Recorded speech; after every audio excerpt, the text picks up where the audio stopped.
শারদিয়ায় ছিলে তুমি দশভুজা উমা, দীপান্বিতায় ফিরছ হয়ে চতুর্ভুজা শ্যামা। ধর্ম হোক যার যার, বড় মা সবার। আপনারা এখন দর্শন করছেন বড় মাকে।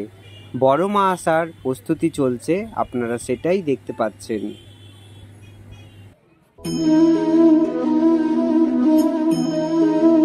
রাধে রাধে, জয় মদনমোহন। সকল বন্ধু বান্ধবকে জানাই আমার মদনমোহন ইউটিউব চ্যানেলে স্বাগতম। আমি গর্বিত, আমি সনাতন ধর্মে, হিন্দু ধর্মে জন্মগ্রহণ করেছি। তো আমাদের প্রচুর পুজো পাঠ লেগেই থাকে। গেল দুর্গা পুজো, গেল লক্ষ্মী পুজো, আসছে মা কালী পুজো, শুভ দীপাবলি। তো আজকের যাত্রা আমার নৈহাটি মা বড় মায়ের কাছে। তাহলে চলুন, আজ আমি আপনাদের দর্শন করাবো নৈহাটির বড় মায়ের নতুন মন্দির আর নৈহাটি বড় মায়ের প্রস্তুতি। সবাই সঙ্গে থাকুন আর ভিডিওটি দেখতে থাকুন। ভালো লাগলে লাইক, শেয়ার আর কমেন্ট করুন। আমি এবার চলে এসেছি নৈহাটি। তো 1 নম্বর প্ল্যাটফর্ম, এই সামনে দিয়ে বেরিয়ে গেলে তারপরে যে রাস্তাটি দেখা যাচ্ছে এটাই হলো অরবিন্দ রোড। এই রাস্তা ধরে সোজা এগিয়ে মোটামুটি হেঁটে চলে গেলে 5 মিনিট মতো টাইম লাগবে। রাস্তার দুপাশ দিয়ে প্রচুর ফুলের মালা বসেছে, তো আমিও এখান থেকে একটি মালা সংগ্রহ করে নিলাম বড় মায়ের জন্য। এই আমি চলে এসেছি একেবারে বড় মায়ের সামনে। বড় মায়ের প্রস্তুতি চলছে, বড় মায়ের গায়ে মাটি দেয়া হয়ে গেছে। তো ধর্ম হোক যার যার, বড় মা সবার। মা তোর কত রঙ্গ দেখবো আর কত কাল সইব ছাল। মা তোর কত রঙ্গ দেখবো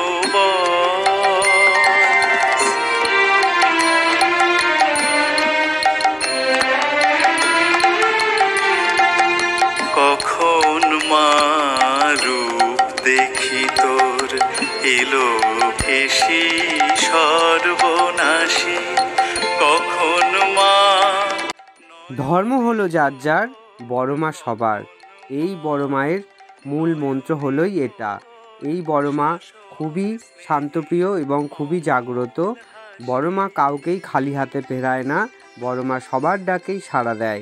যে যার মানত কামনা নিয়ে বড় মাকে ডাকে, সবার ডাকেই বড় মা সাড়া দেয়। তাই তো আজ বড় মা এত জাগ্রত এবং দেশ বিদেশ পৃথিবীর বহু জায়গায় ছড়িয়ে পড়েছে এই বড় মায়ের নাম।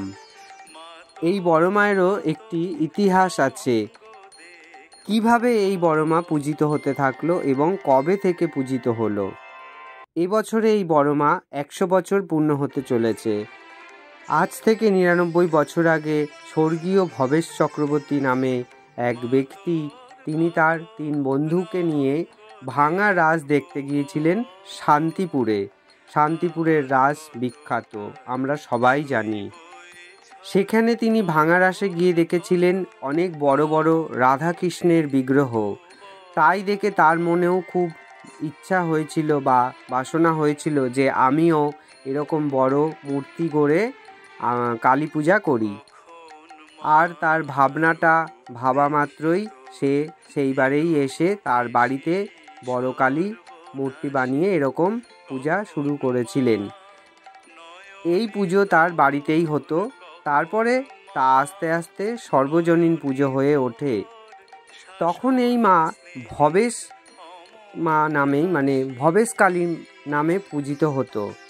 তারপর শুরু হতে থাকলো বড় মা নামে।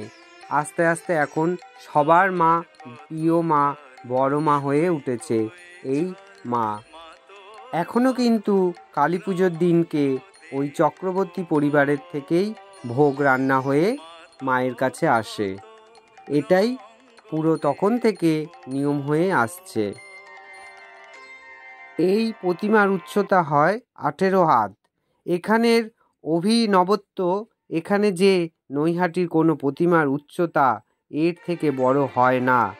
আর বড় মার পুজো শুরু হলে তবেই অন্য পুজো শুরু হয়। আর এই বড় মার পুজো হয় বৈষ্ণব মতে। আজ এই বড় মায়ের জন্য নৈহাটি কিন্তু এখন একটি পুণ্যস্থানের জায়গা হয়ে উঠেছে। এই বড় মায়ের কাঠামো পুজো হয় লক্ষ্মী পূজার থেকে। তারপর থেকেই রোজই তার পুজো হতে শুরু হয়। এবং বড় মায়ের যে 4 দিন ধরে পূজা হয়, প্রত্যেক দিন আলাদা আলাদা ভোগ তাকে নিবেদন করা হয়।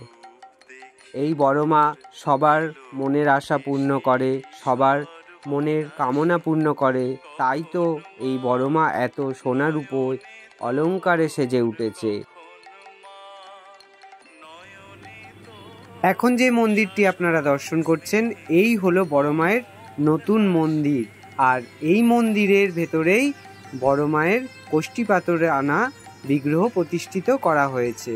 তাহলে চলুন আমরাও দেখি, দেখানো যায় কি না আপনাদেরকে সেই কষ্টি পাথরের মূর্তিটি। এই হলো মেন দ্বার, এখান দিয়েই প্রবেশ হয়, কিন্তু আজ পিছন দিক দিয়ে লাইন দিয়ে পুজো দেওয়া হচ্ছে। বড় মায়ের কাছে পুজো দেবার লাইনটা শুধু আপনারা একবার দেখুন, যে সকাল এখন 9টা বাজে, তাও লাইন কত পড়ে গেছে।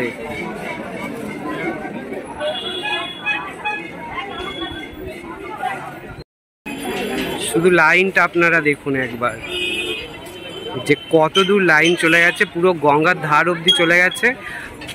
আমাকেও এখন তার পিছনে গিয়ে দাঁড়াতে হবে, কখন যে পুজো দেবো জানি না, কখন বড় মা কৃপা করবে আমাকে। এই হচ্ছে এখানে শেষ লাইন, এবার আমি লাইনে দাঁড়ালাম। তো দেখুন গঙ্গার পুরো কাছে চলেই আসা হয়েছে।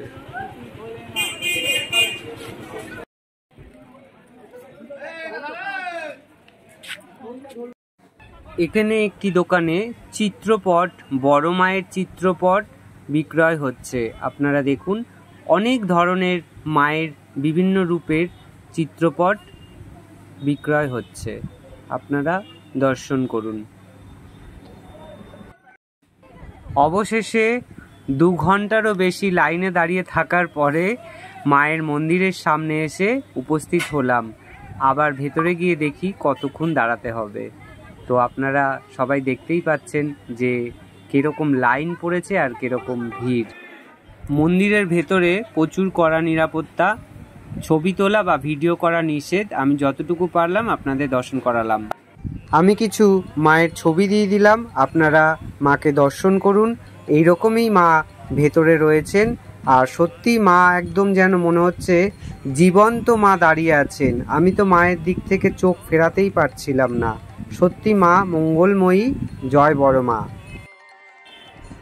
এখানে মন্দিরের নিয়মাবলী আর সময়সূচি, কখন কিভাবে পূজিত হয়, সব কিছু নিয়মাবলী আপনারা দেখতে পাচ্ছেন। আমি এটা আপনাদেরকে দেখিয়ে দিলাম, তো আপনারা একবার ভালো করে দেখে নিন।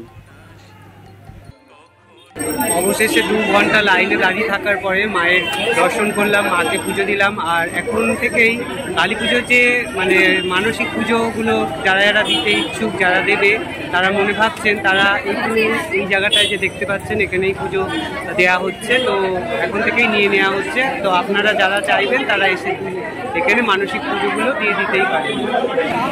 আজ তাহলে আপনাদেরকে সকলকেই আমি এই বড় মায়ের নতুন মন্দির দর্শন করিয়ে দিলাম, মাকেও দর্শন করিয়ে দিলাম। মা কীভাবে তৈরি হচ্ছে সেটার সমস্তটাই আপনাদেরকে দর্শন করিয়ে দিলাম। এরপরে ইচ্ছা আছে আবার মাকে যেদিনকে অলংকার করানো হবে সেদিনকেও এসে আপনাদেরকে দর্শন করানো। তো সবাই ভালো থাকুন, সুস্থ থাকুন, সঙ্গে থাকুন।